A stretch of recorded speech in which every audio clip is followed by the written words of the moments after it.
Arsenal's Brazilian star boy Gabriel Martinelli has been on fire this season, scoring goals, getting assists and showing the Arsenal fans of his tremendous potential. Sure to catch the eyes of certain top clubs around the world, with his current deal running until 2024, are Arsenal looking to extend his contract? Also, what update do we have from the Premier League after their emergency meeting? And how will Arsenal line up in their Carabao Cup quarter-final tomorrow against Sunderland?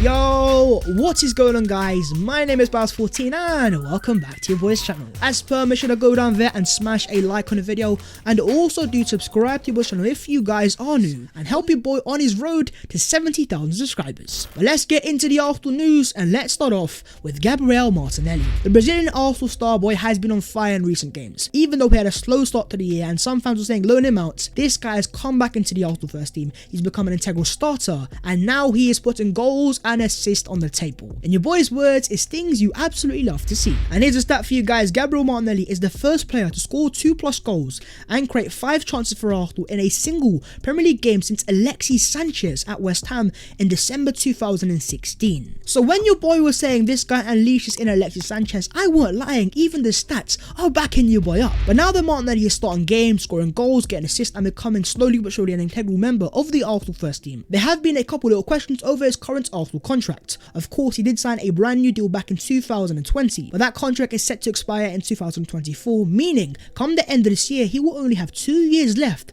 on his Arsenal contract, and that, my friends, is dangerous territory. But according to reports today, Arsenal plan to open talks to extend Gabriel Martinelli's contract in the coming weeks. I want to see an Arsenal that is proactive when it comes to contractual situations. Over the past few years, Arsenal have let their players go into the final years, and it ultimately ends up costing Arsenal. Either Arsenal lose that player on a cut price or on a free transfer, or Arsenal are forced into giving that player a high wage contract. But in the case of Martinelli, one very important note is that Arsenal do have an automatic 1-year option to extend in his current contract. But even at that, with the form this guy's on, with the potential this guy has, make no mistakes, if Arsenal allow this guy to enter that part of his contract, there will be top elite clubs around the world looking at Gabriel Martinelli. I mean, after all, a certain Jurgen Klopp called this guy the talent of the century. In terms of the likes of Richard Garlick, this is what you've been brought into Arsenal. Hopefully Arsenal have learned from their previous mistakes and are proactive in the case of Gabriel Martinelli, which by the way your boy fully expects, because after all, this guy is Pele's godson. Arsenal, you know what to do, so go and do it.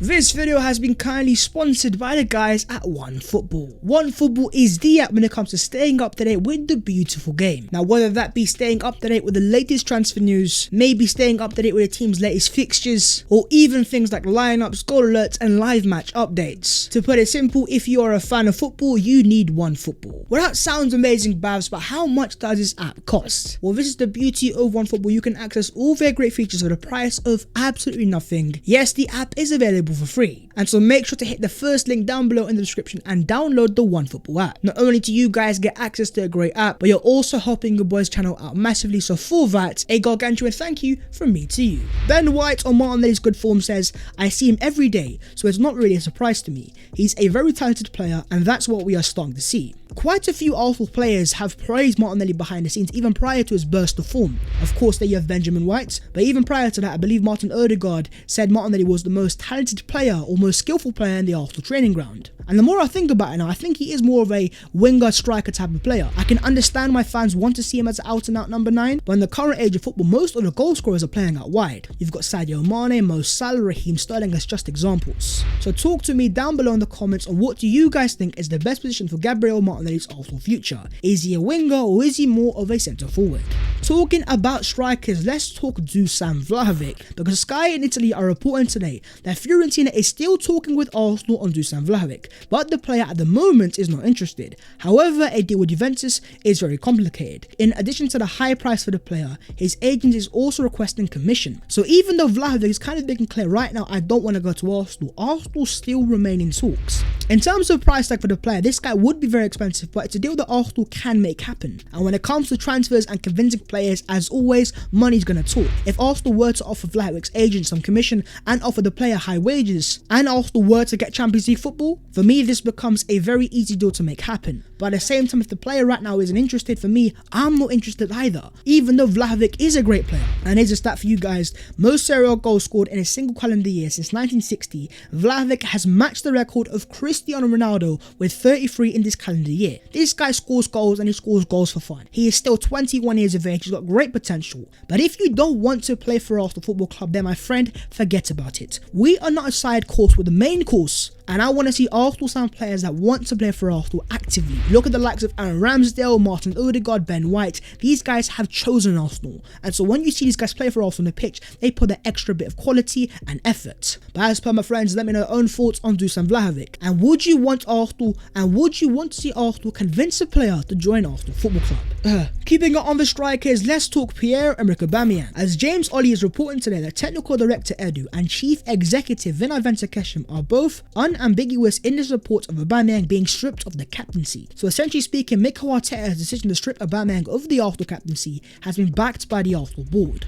Now of course I don't see what happens behind the scenes, I don't see this guy in the dressing room, but in terms from what I can see on the pitch, he never struck me as an out and out leader. But putting the Arsenal captaincy to one side for a second, what about his Arsenal future? Left out against Southampton, West Ham and Leeds United, and when Arteta was asked after the last game about Aubameyang's return, he once again refused to comment. And according to Tuttosport today, Juventus are interested on an initial loan deal to the end of the season for Pierre-Emerick Aubameyang and will then assess the situation after. So Juventus are looking for a loan transfer for Aubameyang, which if that was the case, I don't think Arsenal would let that happen. If Arsenal are letting go of Aubameyang, it will be a permanent transfer. There's no chance that Arsenal loan out a 32-year-old. If Arsenal wanted to move on Aubameyang, they'd sell the player and then reinvest that money plus their own money to sign a proper blockbuster striker. If it came down to you guys, would you guys sell Pierre-Emerick Aubameyang in the January transfer window? Let's move on and let's talk the future of this Premier League season. Games are getting cancelled left, right and centre, all down to that thing that is COVID-19. And even in terms of Arsenal, both Alba, Samuel Lokonga and Pablo Mari have both tested positive for COVID-19. This is starting to affect a lot of teams, including Arsenal Football Club. So in terms of the Premier League, they were forced to hold a meeting today about the future of this current campaign. Well, according to the Mail, Premier League clubs have rejected the idea of postponing Christmas matches, despite clubs struggling to fulfill their fixtures because of COVID. So the Premier League is set to continue, with both clubs and the league convinced they can see through this festive period. And in terms of those games, Arsenal will have Norwich and Wolves. Fingers crossed not, but let's just say other Arsenal players were to contract COVID, then what would happen then? Hopefully of course it doesn't, but this could affect Arsenal in a negative way, and right now I am very unsure of what happens next. Henry Winter is also reporting with the Premier League clubs determined to play over the festive period, playing behind closed doors is looking increasingly likely, while a decision could be taken out of the club's hands by the government. I won't lie to you guys, watching football behind closed doors is just so boring. The players just don't have that same level of energy. Watching the Euros this year and obviously this year's season, the games just feel more intense. And obviously as a fan that also goes to the games, if it is to be played behind closed doors, it's just going to be very gutting and boring. And even in terms of on-pitch effect, look at Arsenal this year and last year, away form and home form. Last year Arsenal had a better away form than home form, but this year in terms of home games, Arsenal have the joint best record in the Premier League. Make no mistakes my friends, the fans play a massive part, especially for Arsenal Football Club. But do let me know your own thoughts down below in the comments on the Premier League clubs choosing to continue over the festive period. Here's a stat for you guys. Arsenal will be the first team since Wimbledon in the 1996-97 to lose their first 3 games of a top flight campaign, yet still occupy a place in the top 4 on Christmas Day. Resurgent. Christmas gift for Arsenal is Arsenal in the top 4, and even though yes, other clubs have games in hand, for me I've always said I would rather have points on the board than games in hand, because those games for the other clubs, they aren't guaranteed to win, whereas Arsenal play those games, they're out of the way, and thankfully Arsenal have got 3 points, and thankfully Arsenal have got maximum points. Another stat for you guys is that Arsenal spent Christmas Day in the top 4 over the Premier League for the first time since 2016-17 season, with the Gunners in the bottom half of the league in each of the last 2 seasons in December the 25th, 11th in 1920 and 15th last season. Going back to that game against Man City, the 3rd defeat in a row of the season, if you had told Arsenal fans then that Arsenal will be sitting in the top 4 of Christmas, we would have taken your hand off for it, and that my friends is the case now. Only Manchester City and Liverpool have spent more minutes winning games this season than Arsenal with 737. Another positive Arsenal stats, even though this is by no means the end game, and I'm not saying that Arsenal will guaranteed get top 4. All I'm going to say is so far this year we have seen a beautiful remontada, and right now I'm just happy to be an Arsenal fan. UEFA have declared that Spurs have forfeited the Europa Conference League game. It will go down as a 3-0 defeat. They are out of the competition. Tottenham Hotspur, in their first ever occasion in the Tim Pot Europa League, these guys have been knocked out. As the chant goes, Tottenham get battered everywhere they go. But as funny as it is to see Nando's FC fail again, in terms of the top 4 race, Tottenham are certainly in that. So this is actually going to be very decisive, because in terms of Arsenal, we do have the advantage of only having the whole 1 game a week. But now that Spurs are out of Europe, these guys under Antonio Conte are also going to have that advantage. Let me know your thoughts down below on the top 4 race, and to ask yourselves and to ask you the question right now to you watching this video, where do you think the Arsenal are going to finish? But of course, in terms of tomorrow, Arsenal play Sunderland in the Carabao Cup quarter-final, and as Chris Wheatley has confirmed, Charlie Patino, Foreign Balogun, Salah and Emerick among the youngsters training ahead of Arsenal's Carabao Cup match against Sunderland.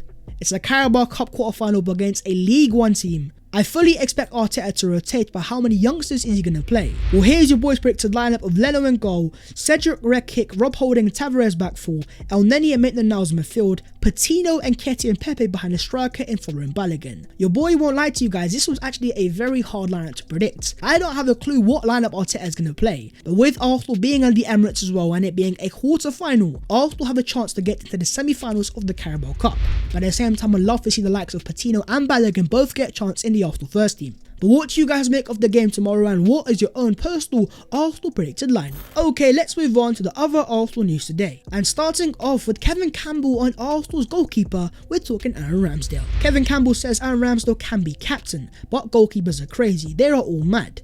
And he's another one, he's crazy. He's a great goalkeeper, but he's mad. He loves when the opposition fans are giving him stick. Kevin Campbell saying that Ramsdale could become the next Arsenal captain, but in terms of Ramsdale versus the away fans, I have never seen someone so engaged in rattling away fan bases. And as you guys can see here, here's a video of Ramsdale in the game against Leeds, giving it to the away fans, celebrating at them, laughing at them, smiling at them. As great as a goalkeeper as he's been, I just love the character that Ramsdale is. I've never really seen goalkeepers do knee slides, and then you have Aaron Ramsdale, and most importantly when it comes to clean sheets, he only ranks behind Edison and Alisson in the Premier League. And you know what, if it wasn't for Benjamin White, this guy should have 9 clean sheets. But in terms of Kevin Campbell saying that Ramsdale could become Arsenal captain, would that be something that you guys are for, or is that something you're against? Arsenal now rank 5th in terms of big chances in the Premier League this season, behind Manchester United, Chelsea, Man City and Liverpool. That, my friends, there is a drastic improvement in terms of last year and also to the start of the season, because for a period of time Arsenal were down in terms of 18th, 17th. It looks like Mikel Arteta's Arsenal attack is finally starting to click, and that is what I want to see.